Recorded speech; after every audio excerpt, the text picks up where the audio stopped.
साथियों नमस्कार। श्री प्रताप सिंह बारठ राजकीय स्नातकोत्तर महाविद्यालय शाहपुरा के भूगोल विभाग के यूट्यूब चैनल पर आपका स्वागत है। आज हम मानचित्र प्रक्षेपों के वर्गीकरण के बारे में अध्ययन करेंगे।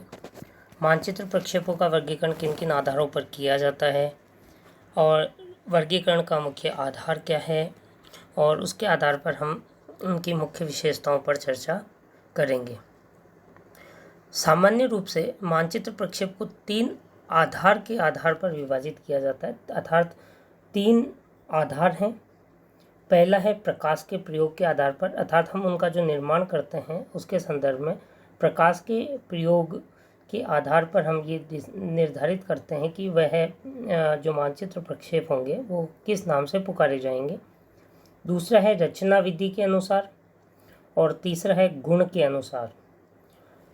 हम सबसे पहले देखें, एक टेबल है हमारे पास, उस टेबल में देखते हैं तो सबसे पहले प्रकाश के प्रयोग के आधार पर, दूसरा रचना विधि के आधार पर और तीसरा गुण के आधार पर।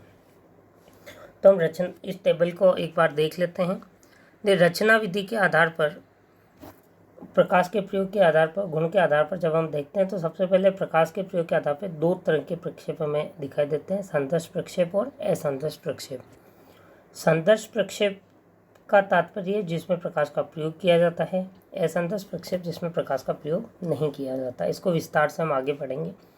रचना विधि के अनुसार में शंकु प्रक्षेप, बेलनाकार प्रक्षेप, खमध्य प्रक्षेप और रूट प्रक्षेप। अब यहाँ खमध्य प्रक्षेप के भी दो प्रकार हैं, प्रक्षेपण तल की स्थिति के आधार पर और नेत्र स्थान की स्थिति के आधार पर। जब हम प्रक्षेपण तल की स्थिति के आधार पर देखते हैं तो ध्रुवीय खमध्य प्रक्षेप, तिर्यक खमध्य प्रक्षेप, विषुवतीय खमध्य प्रक्षेप।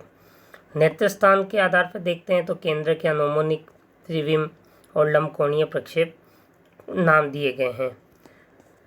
जो तीसरा वर्गीकरण है गुण के अनुसार, उसके आधार पर देखते हैं तो देखिए यथाकृतिक प्रक्षेप, समक्षेत्र प्रक्षेप और शुद्ध दिशा प्रक्षेप। अब यहाँ जो हम महत्वपूर्ण बात करेंगे, इस टेबल में हमने अभी केवल नाम के बारे में जानकारी प्राप्त की। अब हम उनका विस्तृत अध्ययन करेंगे। तो सबसे पहले हम शुरू करते हैं प्रकाश के प्रयोग के अनुसार प्रक्षेपों का वर्गीकरण। इसमें हम देखते हैं दो भागों में विभाजित किया गया था। संदर्श प्रक्षेप अर्थात प्रकाश की सहायता से बनाए गए मानचित्र प्रक्षेप को संदर्श प्रक्षेप कहते हैं। यहाँ महत्वपूर्ण चीज़ है, प्रकाश की सहायता ली जाएगी। इन प्रक्षेपों की रचना में अक्षांश वृत्त और यामोत्तरकों के जाल को किसी निश्चित बिंदु से प्रकाश डालकर उसकी छाया को किसी समतल सतह पर स्थानांतरित करते हैं। अर्थात एक निश्चित बिंदु से प्रकाश डाला जाता है ग्लोब पर, उसकी जो छाया होती है उसे एक समतल सतह पर हम स्थानांतरित कर लेते हैं। इसके पश्चात पेंसिल या फोटोग्राफ द्वारा अक्षांश वृत्तों या यामोत्तर की इन छायाओं का स्थायी चित्र प्राप्त कर लिया जाता है। सामान्य बोलचाल की भाषा में जो प्रक्षेप शब्द का जो अर्थ लिया गया है वह संदर्श मानचित्र प्रक्षेप के संदर्भ में ही है। इन्हें ज्यामितीय प्रक्षेप, जियोमेट्रिकल प्रोजेक्शन भी हम कहते हैं। हम असंदर्श प्रक्षेप की बात करते हैं तो देखिए संदर्श मानचित्र प्रक्षेपों में गणितीय विधियों के द्वारा आवश्यक संशोधन करके बनाए गए मानचित्र प्रक्षेप असंदर्श प्रक्षेप कहलाते हैं। इसमें हम हमारी सुविधा अनुसार कुछ संशोधन कर लेते हैं और उसके लिए हम गणितीय विधियाँ अपनाते हैं। इन प्रक्षेपों की रचना में संशोधन की विधि व सीमा मानचित्र प्रक्षेप बनाने के उद्देश्य पर निर्भर करती है। तो असंदर्श प्रक्षेप मुख्य रूप से जो प्रक्षेप निर्माण करता है उसको किस उद्देश्य की पूर्ति करनी है, उस उद्देश्य के आधार पर वह उसमें कुछ संशोधन कर लेता है। मानचित्र प्रक्षेपों को आवश्यकता अनुसार यथाकृतिक, समक्षेत्र और शुद्ध दिशा प्रदर्शित करने वाला बनाया जा सकता है। अतः ये जो प्रक्षेप होते हैं ये संदर्श प्रक्षेप की अपेक्षा अधिक महत्वपूर्ण व उपयोगी प्रक्षेप होते हैं। अब हम बात करते हैं आगे रचना विधि के आधार पर, जो कि सबसे महत्वपूर्ण प्रकार है। हम बात करते हैं, देखिए रचना विधि के आधार पर जब मानचित्र प्रक्षेप को हम वर्गीकृत करते हैं तो चार भागों में विभाजित किया जाता है। एक शंकु प्रक्षेप होता है, कोनिकल, दूसरा सिलेंड्रिकल जिसको बेलनाकार प्रक्षेप कहते हैं, तीसरा खमध्य प्रक्षेप और चौथा रूट प्रक्षेप। अब हम यहाँ डायग्राम्स के माध्यम से देखेंगे कि शंकु प्रक्षेप में किस तरह का निर्माण होता है, बेलनाकार किस तरह का बनता है। तो हम यहाँ देखिए सबसे पहले देखते हैं, ये डायग्राम देखते हैं। तो डायग्राम में देखिए ये ग्लोब है और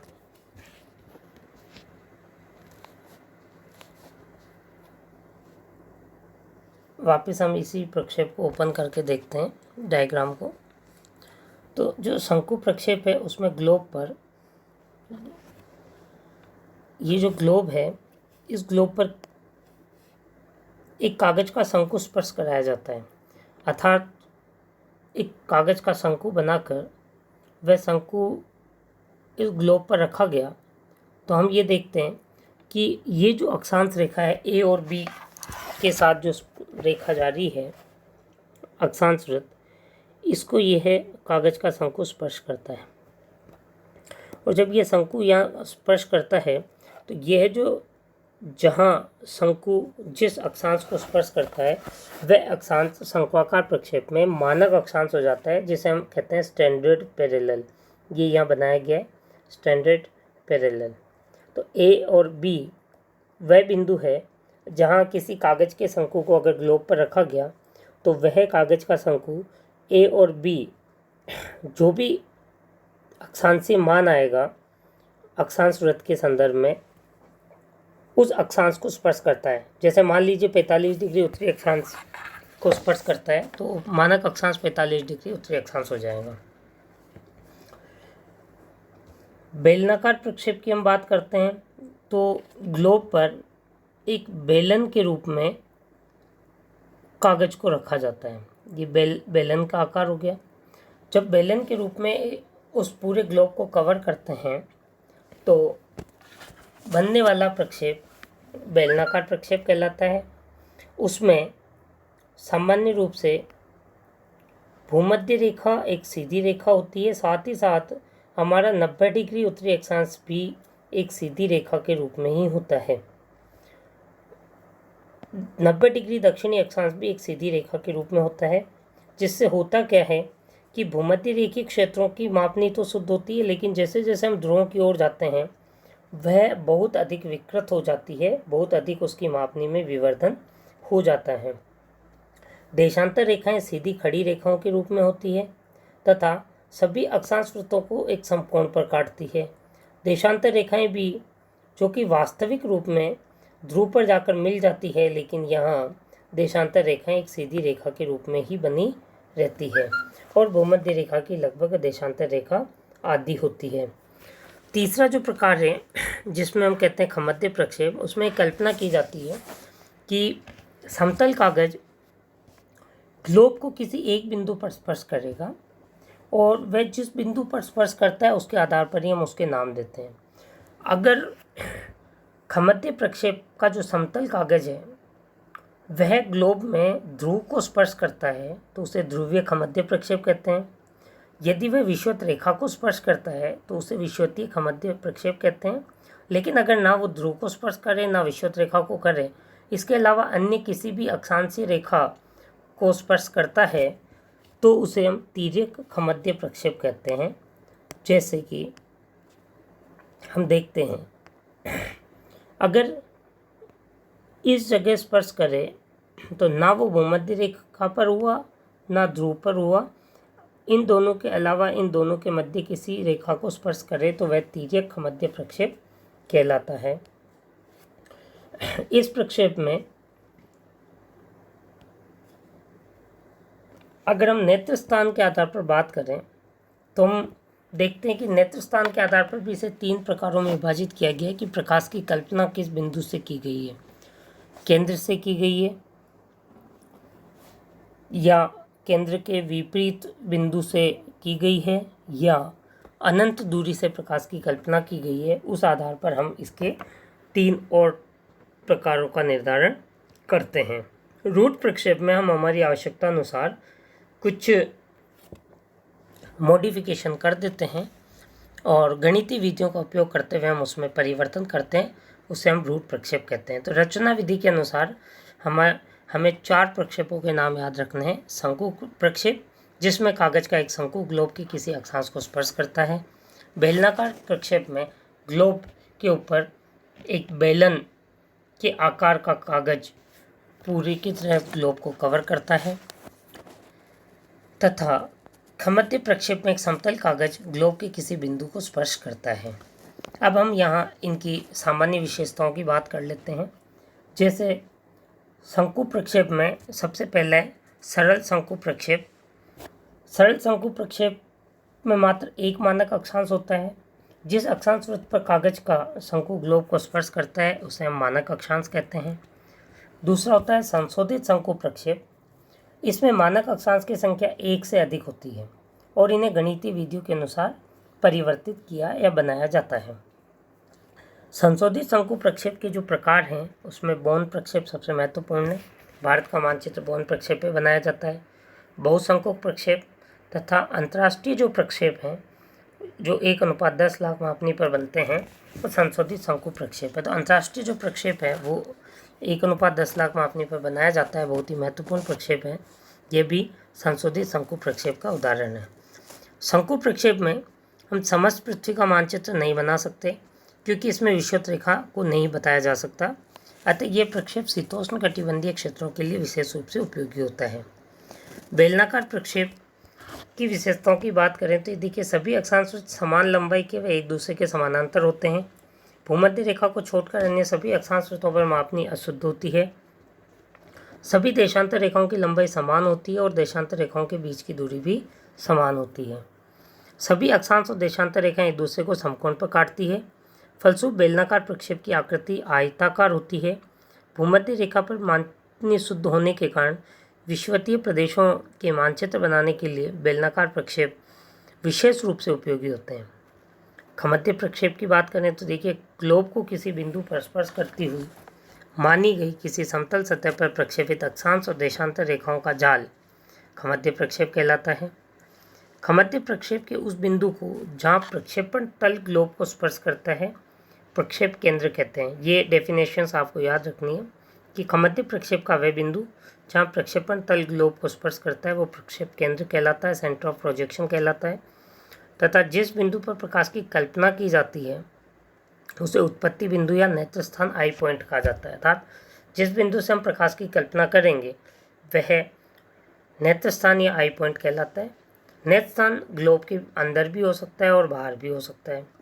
तो अब देखिए नेत्र स्थान के आधार पर जो हम वर्गीकरण की बात करते हैं तो उसमें नाम आता है नौमोनिक प्रक्षेप। इसमें ग्लोब के केंद्र पर नेत्र स्थान होता है, इसलिए इसे केंद्र का नौमोनिक प्रक्षेप कहा जाता है। आपको ध्यान रखना है कि जब ग्लोब के केंद्र पर प्रकाश की बिंदु हो या नेत्र स्थान हो तो नौमोनिक कहलाएगा।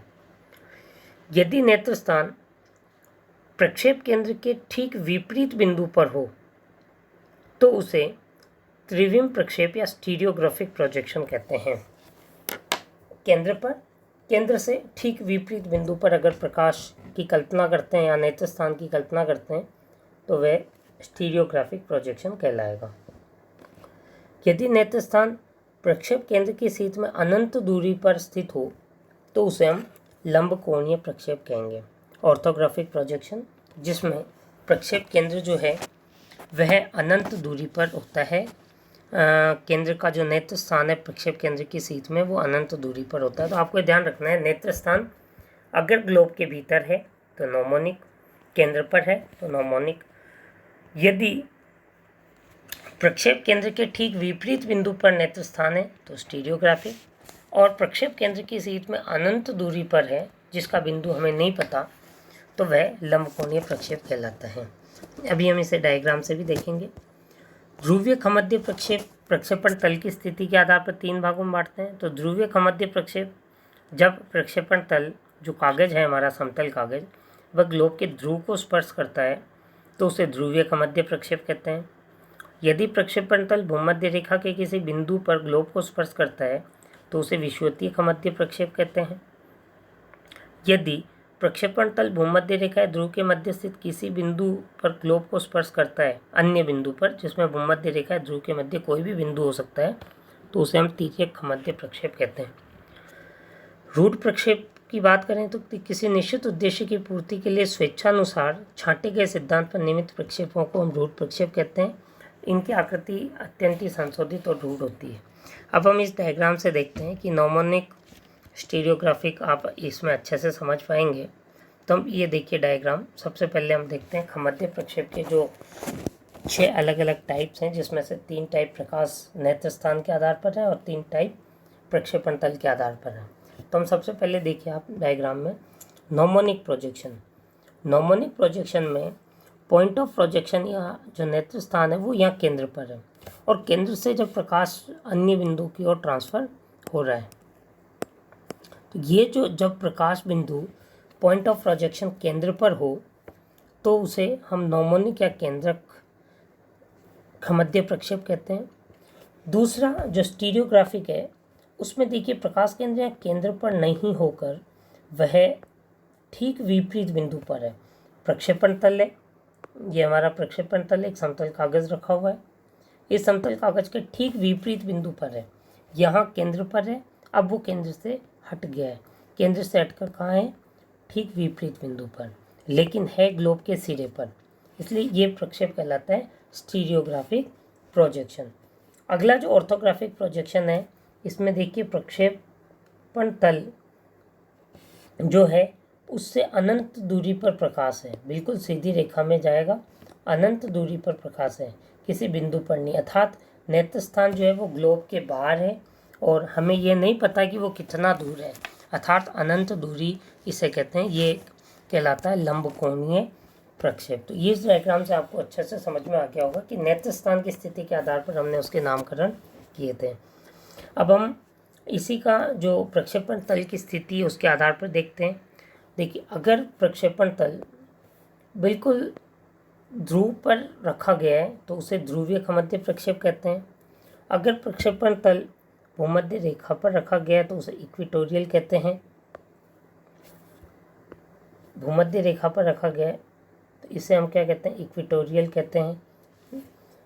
इन दोनों स्थितियों में ये ध्रुवीय हो गया, इक्वेटोरियल। इन दोनों के अलावा अन्य किसी भी अक्षांश पर प्रक्षेपण चल है, क्योंकि तिरछा रखा जाएगा, अन्य किसी भी स्थान पर हम रखेंगे तो क्या होगा, तिरछा आएगा, इसलिए इसको तिर्यक ऑब्लिक या तिर्यक खमध्य प्रक्षेप कहते हैं। अब हम आते हैं गुण के आधार पर। तो गुण के आधार पर 3 भागों में बांटा गया है कि उस जो प्रक्षेप बनाया गया है उसका महत्वपूर्ण गुण क्या है और हम उस गुण के आधार पर उस प्रक्षेप में किस तरह की व्याख्या कर सकते हैं। तो एक आता है यथाकृतिक प्रक्षेप, ऑर्थोमॉर्फिक। इसका तात्पर्य ये है कि ग्लोब पर जैसी आकृति किसी स्थान की है, सेम उसी तरह की समान आकृति हमें प्रक्षेप में भी मिलेगी, उसकी आकृति में किसी भी तरह का कोई परिवर्तन नहीं आएगा। ऐसे जो प्रक्षेप हैं वो यथाकृतिक प्रक्षेप कहलाते हैं। मानचित्र पर किसी क्षेत्र की वही आकृति है जो उस क्षेत्र की ग्लोब पर है, अर्थात ग्लोब यथार्थ निरूपण करता है। तो ग्लोब पर जैसी आकृति है वैसी की वैसी ही आकृति यदि हमें मानचित्र पर उस प्रक्षेप में मिलती है तो वह प्रक्षेप यथाकृतिक प्रक्षेप कहलाता है। मर्केटर प्रक्षेप और त्रिविम जो प्रक्षेप हैं वो यथाकृतिक प्रक्षेप के उदाहरण हैं। मानचित्र पर शुद्ध दिशा और शुद्ध आकृति प्रदर्शित करने के लिए यथाकृतिक प्रक्षेपों का प्रयोग किया जाता है। ये बहुत ही महत्वपूर्ण बात ध्यान रखनी है कि जब भी हमें मानचित्र पर एक शुद्ध दिशा बतानी हो या शुद्ध आकृति बतानी हो तो हम यथाकृतिक प्रक्षेप का उपयोग करते हैं। जैसे वायु दिशा के लिए, महासागरीय धाराओं के लिए या परिवहन मार्गों को प्रकट करने के लिए हम यथाकृतिक प्रक्षेप का प्रयोग करते हैं। ये परीक्षाओं में भी पूछा जाता है। वायु दिशा, महासागरीय धारा और परिवहन मार्गों के लिए यथाकृतिक प्रक्षेप का प्रयोग करते हैं। अब आता है समक्षेत्र प्रक्षेप। इस प्रकार के प्रक्षेप बने मानचित्रों में क्षेत्रफल सर्वत्र शुद्ध रहता है। यह सबसे महत्वपूर्ण बात है, क्षेत्रफल की शुद्धता। समक्षेत्र नाम से ही परिचित है। तो जब क्षेत्रफल शुद्ध रहता है, ऐसे प्रक्षेपों के प्रकार में मॉलविट प्रक्षेप और सैनसन फ्लेमस्टीड सिनुसॉइडल प्रक्षेप आते हैं, जो कि एक तरह से रूढ़ प्रक्षेप हैं जो गणितीय विधि द्वारा बनाए जाते हैं। राजनीतिक, सांख्यिकी या वितरण मानचित्र बनाने के लिए समक्षेत्र प्रक्षेप बहुत ही उपयोगी होते हैं। शुद्ध दिशा प्रक्षेप। शुद्ध दिशा का तात्पर्य होता है कि मानचित्र पर किन्हीं 2 बिंदुओं को मिलाने वाली सरल रेखा की वही दिशा होती है जो ग्लोब पर उन बिंदुओं को मिलाने वाले वृत्त की होती है। इसका तात्पर्य क्या है कि यदि हम किसी एक सिंपल मानचित्र की बात करें और उस मानचित्र पर ए व बी दो बिंदु हैं, उनको मिलाने वाली जो ये सरल रेखा है, इस सरल रेखा की जो दिशा है वही दिशा अगर हम ग्लोब पर बात करें तो ग्लोब पर वही दिशा उसकी किसकी होगी, वृत्त की, वृहद वृत्त की होगी। तो उसी वृहद वृत्त की जो दिशा है इस तरह से वह ग्लोब पर होगी। तो ये जो होगी ग्लोब पर और ये होगी मानचित्र पर। तो शुद्ध दिशा प्रक्षेप का तात्पर्य है कि मानचित्र पर किन्हीं दो बिंदुओं को मिलाने वाली सरल रेखा की वही दिशा होती है जो ग्लोब पर उन बिंदुओं को मिलाने वाले वृहद वृत्त की होती है। मर्केटर व खमध्य प्रक्षेप शुद्ध दिशा प्रक्षेप के उदाहरण हैं। तो ये आज के वीडियो में हमने प्रक्षेप के प्रकार और प्रक्षेप को किस आधार पर वर्गीकृत करते हैं, उनकी सामान्य विशेषताओं का अध्ययन किया। आप लोग इस वीडियो के माध्यम से अपना अध्ययन सुचारू रूप से जारी रखेंगे, ऐसी आशा और उम्मीद के साथ धन्यवाद।